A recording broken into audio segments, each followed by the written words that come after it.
அண்ணா வந்து பசங்க படிச்சுட்டா போதும் அப்படிம்பாரு. ஐயோ நிறைய காசு தேவைப்படுது, என்ன பண்ணும் போதெல்லாம் அண்ணி சொல்லுவாங்க, காசு வச்சா ஆரம்பிச்சோம், அன்பு வச்சுதானே ஆரம்பிச்சோம், அது வரும்னு அண்ணி சொல்லுவாங்க.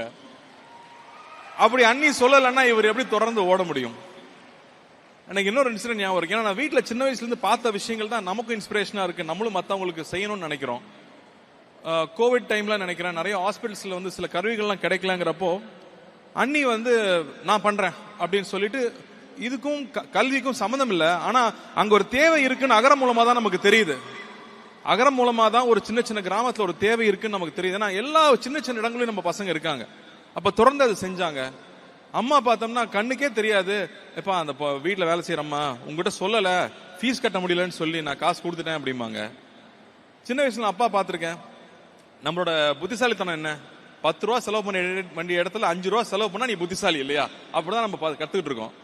போர்ட்டர்ஸ் வருவாங்க ட்ரெயின்ல போகும்போது ஊருக்கு, அவன் சார் 50 ரூபா சரிப்பா வாப்பான்னு கூட்டிட்டு போவான். அப்ப 50 ரூபா கேட்கிறாரு, ரொம்ப ஜாஸ்தின்னு நான் சொல்லுவேன். ஏன்னா நான் காசு ரொம்ப கராரா இருப்பேன்.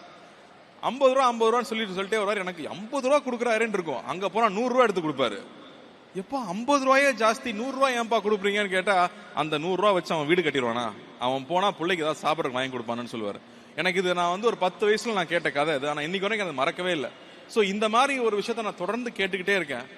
அப்போ நம்ம நல்லதே தான் செய்வோம், நம்ம கூட இருக்கும் நல்லதே தான் செய்வாங்க.